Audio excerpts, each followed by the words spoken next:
You don't need to quit your job in order to start your virtual assistant business. I'm a firm believer in that. Here's exactly how I helped my student Megan launch hers while working a full-time job as a dental office receptionist. First, you need to figure out your capacity. Like, actually, how much time could you commit to not only learning some new skill sets, creating your business foundations, but then how much space do you actually have available, or could you make available? That's a key differentiator there. How much time could you make available and could you commit to helping a new virtual assistant client?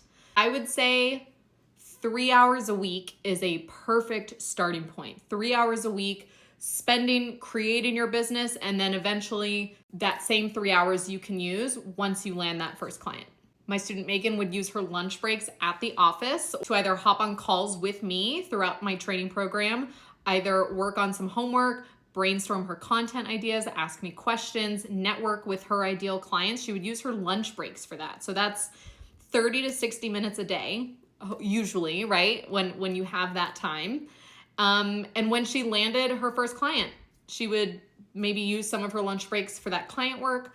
She would put in an hour when she got home from work, occasionally maybe using weekends if she needed to for an hour here or there. And ultimately, lastly, you need to shift your mindset from I don't have time to do this to I'm creating time so that I have this exit strategy to leave my full-time job. So within 6 months of working together, Megan left her full-time job to run her virtual assistant business full-time. And by full-time, I mean like 25 to 30 hours a week, probably. And she now supports local business owners in St. Louis. She has created such an incredible, like, niche community of women business owners in her local area. She is now like known as the go-to business support person in her area because of the work that she does with these local female entrepreneurs. So that's how I would start my that's also literally how I started my business, working with influencers, is lunch breaks,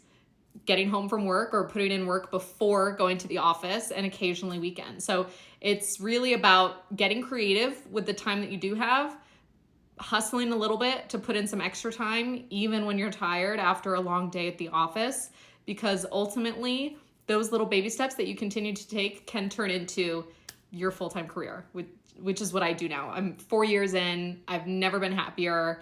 I get to help students like Megan launch their businesses and have an amazing time doing it as well. So if you have any other questions about being a VA, let me know in the comments.